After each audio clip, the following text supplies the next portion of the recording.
Hello বন্ধুরা, good morning সবাইকে। এখন বাজে সকাল 5:30 আর আমি সকাল সকালে উঠে পড়েছি প্রচণ্ড গরমের কারণে। তো যাই হোক, উঠে দেখি যে একটু ঠান্ডা ঠান্ডা আবহাওয়া, বাতাসও হচ্ছিল আর একটু মেঘ মেঘ করছিল। তো এখনও ফুলগুলো ভালো করে ফুটে ওঠেনি। তো ভাবলাম যে একটু বাইরে বাতাসটা গায়ে নিলে গা কিন্তু শীতল হয়ে যায়, যা ফ্যানের বাতাসেও হয় না। তো এটাই তো প্রকৃতির নিয়ম, প্রকৃতির কাছে সব কিছুই হার মেনে যায়। তো যাই হোক, সকল কাজকর্ম সেরে নিয়েছি। তো এই ঠান্ডা আবহাওয়ায় ভাবলাম যে 1 কাপ লাল চা খেয়ে নেই। তো চাটা খেলে তো শরীরটা অনেক ঝরঝরে হয়ে যায়, বিশেষ করে যদি রাত্রে ঘুম কম হয়। তো সেই জন্য একটু চা বসিয়ে দিলাম সব ধরনের মশলা দিয়েই। আদা দিয়েছি, দারচিনি, তেজপাতা, একটা সাদা এলাচও দিয়েছি। তো ভালো করে জাল দিয়ে নিয়ে তারপর আমি লিগারটা দিয়ে দিচ্ছি। তো এখন চাটা হয়ে গেছে, নামিয়ে নিব। তারপর যা আবার করা লাগে করব, সকালের রান্নাবান্না আছে। তো এখানে কিন্তু আমি 2টো বিস্কুটে নিয়ে নিয়েছি, আর এই বিস্কুটগুলো খেতে কিন্তু অনেক মজা। তোমরাও ইচ্ছে করলে এই বিস্কুটটা খেতে পারো। আর বিস্কুটগুলো খুবই বড় বড়, বিশেষ করে বাচ্চারা পছন্দ করে।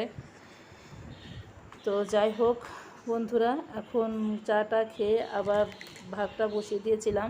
তো আমি একটু সিদ্ধ ভাত রান্না করেছি, আলু সিদ্ধ, আর এখানে কচু সিদ্ধ দিয়েছিলাম। ওদের জন্য একটু ডিম ভাজি করেছিলাম। আমি ডিমটা নেই যেহেতু একটু অ্যালার্জির দেখা দিয়েছে। তো যাই হোক, সকালে খাবার দাবার সেরে যে পাবদা মাছ 3-4 দিন আগে আনা হয়েছিল, তোমাদের সাথে শেয়ার করেছিলাম। তো মাছগুলো রান্না হয়েছিল না, তো ভাবলাম যে আজকে রান্না করে নেই। তো তার জন্য মাছগুলো ভিজে রেখে আবার সবজিগুলো কেটে নিলাম। আর এদিকে করলাও নষ্ট হয়ে যাচ্ছিলো, তাই করলা দিয়ে আলু দিয়ে ভাজি করব। আর এখানে তো মাছ রান্নার জন্য পটল নিয়েছি, ঝিঙ্গা কেটে নিয়েছি, একটুখানি কচু আর আলু দিয়ে কয়েকটা কাঁচামরিচ দিয়ে রান্না করব। আর এদিকে একটু টক রান্না করব, তার জন্য আম কেটে নিয়েছি আর আদা জিরাও বাটা হয়ে গেছে। তো যাই হোক, মাছগুলো ভিজে রেখেছিলাম, ভিজে গেছে। এখন মাছগুলো ভালো করে পরিষ্কার করে নিয়ে ধুয়ে তারপরে আমি একটু হলুদ লবণ দিয়ে মাখিয়ে নিচ্ছিলাম। তো এদিকে আমি চুলার জালটা কিন্তু ধরিয়ে দিয়েছি মাছগুলো ভাজার জন্য। আর এই মাছগুলো ভাজতে কিন্তু বেশ মানে একটু ফুটে ফুটে ওঠে, গায়ে লাগে তেলগুলো ছিটে। তো মাছগুলো দিয়ে আমি একটু ফাঁকিয়েছিলাম। তো যাই হোক বন্ধুরা, প্রচণ্ড গরম পড়েছে, বিশেষ করে মনে হয় আজকে আরও বেশি পড়বে, যেহেতু মেঘ মেঘ করে আবার মেঘটা ভেঙে গিয়েছে। আর মেঘ ভাঙা রোদ কিন্তু প্রচণ্ড গরম, প্রচণ্ড মানে অস্থির অস্থির একটা ভাব লাগে, তার মধ্যে আগুনে রান্না। তো সেই জন্য ভাবছিলাম একটু সকাল সকালে রান্না করব, সেটা আর হয়ে উঠলো না। সকল কাজকর্ম তো নিজে হাতেই করতে হয়। তো এদিকে আমার মাছগুলো ভাজা হয়ে গেছে।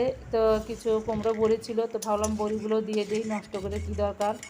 তো বড়িগুলো একটু কড়া করে ভেজে নিয়েছি। তো এখন আমি তরকারিটা দিয়ে দেব, তার জন্য একটু জিরা ফোড়ন দিলাম, তেজপাতা।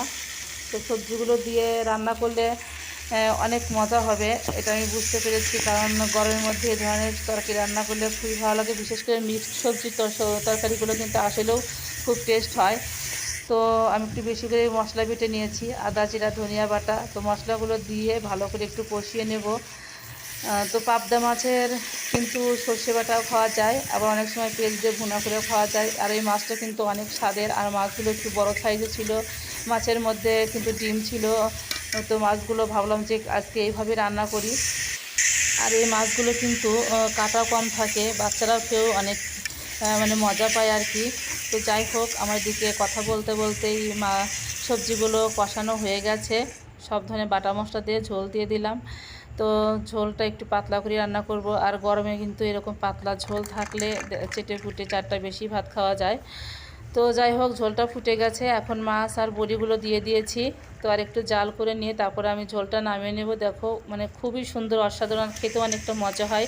এইরকম মিক্স সবজি দিয়ে মাছের ঝোল রান্না করলে আসলেও খুব স্বাদ হয়, তোমরা বাসায় ট্রাই করতে পারো। তো যাই হোক, ঝোলটা নামিয়ে একটু আরও আলু আর করলা ভেজে নিচ্ছিলাম। আর আমি করলা আর আলু কিন্তু অনেক মিহি করে মানে কেটে নিয়েছি, একটু কাঁচামরিচও দিয়ে দিয়েছি, ঝাল ঝাল হবে আর খেতেও অনেকটা মজা হবে। তো যাই হোক, ভাজা হয়ে গেছে, করলাগুলো নামিয়ে নিলাম। প্রচণ্ড গরম, যার জন্য ভালোভাবে কোনো কিছু শেয়ার করতে পারছি না। তো এদিকে আমি টকটা বসিয়ে দিলাম। আমি কিন্তু একটুখানি তেল দিয়েছি, টকে তো বেশি তেল খাটান যায় না। তো যাই হোক, সর্ষে ফোড়ন দিয়েছি, একটা কাঁচা মরিচ দেওয়া হয়নি, শুকনো মরিচ দেওয়া হয়েছে। তো যাই হোক, ভালো করে একটু ভেজে নিয়ে তারপর জল দিয়ে একটু ঢেকে দিলাম সিদ্ধ করার জন্য। তো সিদ্ধ হয়ে গেছে, এখন একটু আমি হাতা দিয়ে ভালো করে ম্যাশ করে নেব, যাতে করে একটু ঘন হয়ে যায়। তো যাই হোক, এখন একটু চিনি দিয়ে দিচ্ছি।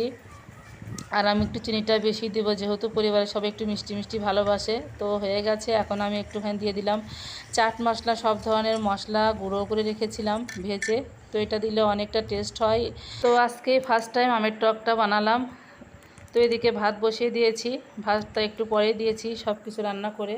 তো দুপুরে খাবার দাবার শেষে একটু বিকেলে মানে সন্ধ্যার একটু আগেই একটু বাইরে বেরিয়েছিলাম, অনেকদিন হলো বাইরে বেরোনো হয় না।